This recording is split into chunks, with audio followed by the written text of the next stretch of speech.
มหัศจรรย์หลังปีใหม่เพลงน้องธิดาลาวขออนุญาตสู้ทะลุ200,000และปรากฏการณ์ครั้งแรกเพลงของ IK ศรีวิไลทะลุ 60,000 เป็นที่เรียบร้อยแล้วสวัสดี FC แฟนคลับทั้งฝั่งลาวฝั่งไทยบ่ว่าจะเป็นคนลาวบ่ว่าจะเป็นคนไทยมาพบมาพ้อกันคลิปนี้เป็นคลิปเรื่องราวเกี่ยวกับเรื่องเพลงของบรรดาหมอล็อกหมอลำบ่ว่าจะเป็นซิดพีเคบ่ว่าจะเป็นน้องธิดาลาวเนาะต้องขอทักทายสบายดีมายังคลิปนี้ด้วยท่านผู้ชมเนาะ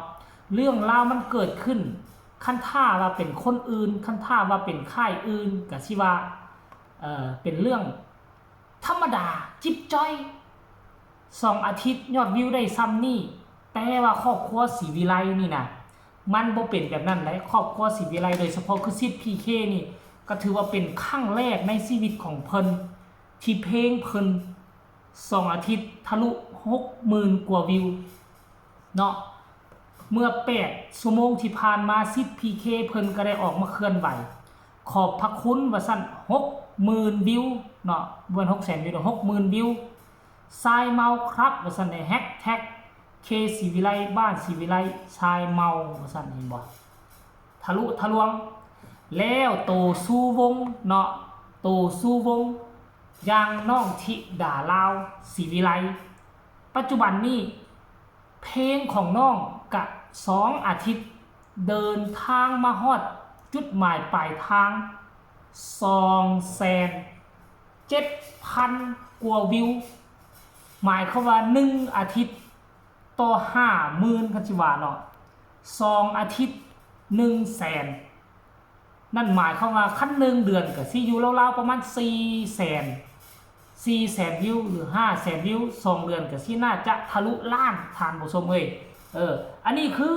โชคดีปีใหม่ข่าวดีหลังปีใหม่มาก่อนหน้านั้นก็คือปีเก่า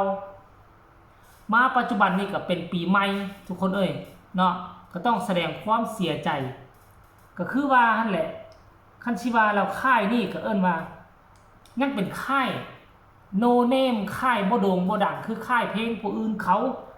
นะและศิลปินของพวกเฮาก็ถือว่ายังบ่เอิ้นว่าบ่โด่งบ่ดังเทื่อถ้าไปเทียบใส่กับคนอื่นๆนะแล้วการที่เฮามียอดวิวได้มาซ้ำนี่ก็ถือว่าเฮาประสบผลสำเร็จแล้วได้เนาะขอใส่ความเป็นเฮาเพราะว่าหยังเพราะว่าเฮาเป็นคันสิว่าเราครอบครัวเดียวกันคือพ่อผู้ศรีวิไลเว้านั่นแหละเฮาอาจจะบ่แม่นครอบครัวของพ่อผู้หรืออาจจะบ่แม่นครอบครัวของธิดาลาวแต่ก็ว่าซ้ำแม่นครอบครัวเดียวกันตั้งแต่วินาทีเห็นน้องธิดาลาวเฮาก็เข้ามาสนับสนุนแต่บ่หมายความว่าจะสนับสนุนเงินโอนคำมาให้คือสนับสนุนทางอ้อมการสนับสนุนคนนี่มันมีทางอ้อมแล้วก็ทางโกงคนที่สนับสนุนทางโกงก็คือพ่อผู้แม่เพิ่งสุมพละกำลังมหาศาลทรัพย์สินเงินคำความรู้ความสามารถแต่งเพลงลงทุนเฮ็ดเพลงให้อันนี้คนที่สนับสนุนทางโกงโดยตรงทางตรง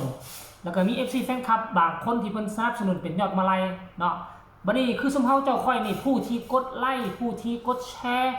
ผู้ที่นำเสนอคลิปข่าวๆเกี่ยวกับบ้านศรีวิไลอันนี้เขาก็เอิ้นว่าคนที่สนับสนุนทางอ้อมก็ล้วนแล้วแต่มีส่วนร่วมนำกันหมดมันเป็นกงเกวียนมันเป็นตองโซ่ที่ผูกมัดกันขาดสิ่งใดสิ่งหนึ่งก็บ่ได้คันสิมีแต่พอผู้กับน้องธิดาลาวคันบ่มี FC แฟนคลับผู้คอยติดตามผู้คอยกดไลค์ผู้คอยกดแชร์ผู้คอยเบิ่งยอดวิวก็บ่ขึ้นยอดวิวบ่ขึ้นมันก็บ่ดังบ่มีคนแชร์สื่อก็บ่ไปถึงคนที่บ่ทันฮู้มันมีความสัมพันธ์กันทั้งหมดความสำเร็จมาฮอดจุดนี้ก็ต้องมอบให้ทุกคนเนาะโดยเฉพาะซิดพีเคเนาะก็พอผู้ศรีวิไลก็ดีอกดีใจเด้ทีแรกเนาะตัวสู้วงออกโรงเองก็ต้องมีความหวังต้องฝากไว้กับธิดาลาวแต่ปัจจุบันนี่ซิดพีเคเพลงของเพิ่นก็ทะลุขนาดนี้นั่นก็ถือว่าเกินความคาดหมายเพราะว่า1 วันทะลุ 10,000 วิวแม่นบ่ตอนนั้นพอผู้ก็ยังว่างงพอผู้ก็งงพอผู้ก็บอกว่าโอ้มหัศจรรย์บ่เคยเป็นแบบนี้สำหรับซิดพีเคนะเนาะหลังจากที่ซิดพีเคโพสต์นี่ไป FC แฟนคลับก็เข้ามาให้กำลังใจหลายคนอยู่ได้เนาะยายรุ่นมาก่อนหมู่เลยกินซีนคาง มือใด10PK หมายความว่าสิ้นด่านหั่นล่ะท่านผู้ชมสิ้นขางภาษาอีสานภาษาลาวเดิมภาษาบูฮานว่าจังนั้นแหละฟังไปคู่กับเพลงขออนุญาตสู้ของลิงน้อยว่าซันเดย์ผู้นี้ก็บอกว่าสุดยอดไปเลย10PK ว่าซันเดย์ขอให้โด่งดังปังตลอดไปนะคะสุดยอดเลยครับหมอลำเคว่าซั่นยอดเยี่ยมว่าซั่นผู้ต่อมาก็บอกว่ายินดีด้วยนะครับว่าซั่นเด้อ้าวว่าซั่นก็แซงแม่เจี๊ยบแล้วสิแมนเดี๋ยวนี้แม่เจี๊ยบตกเป็นอันดับ3เฮงปังแสงแดด40องศาจ้าลูกว่าซั่นเด้อันนี้คือคำคิดคำเห็นใต้โพสต์ของ10PK เดี๋ยวไปเบิ่งเพลงขออนุญาตสู้ของน้องธิดาลาวเด้อเนาะฮอตแทบอค่อยว่าหลังบ้านนี่น่าจะ 110,000 กว่าวิวเลยแหละหลังบ้านน่ะขนาดอันเฮาเบิ่งนี่เป็นหน้าบ้านแต่ว่าหลังบ้านยอดวิวมันจะหลายกว่าบ่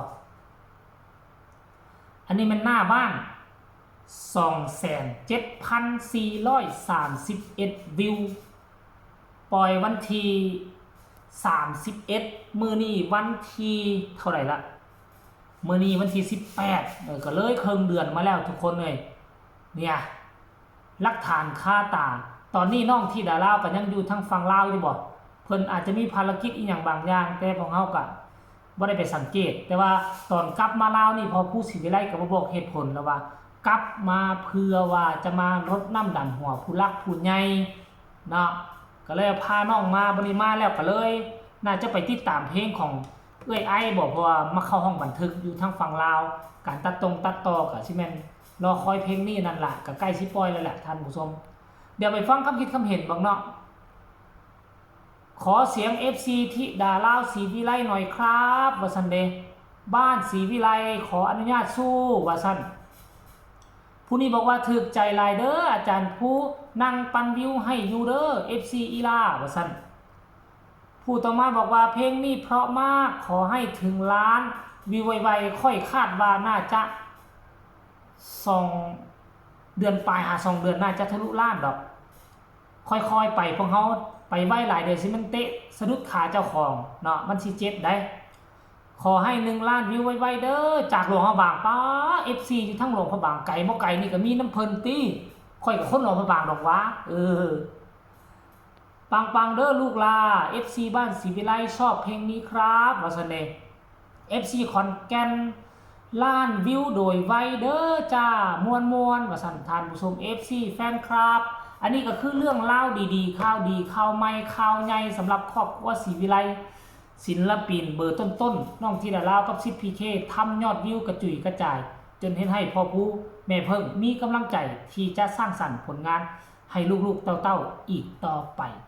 ฝากกดไลค์กดแชร์กดติดตามที่สำคัญจะกดข้ามโฆษณาพ่อกันใหม่ในคลิปหน้าสบายดี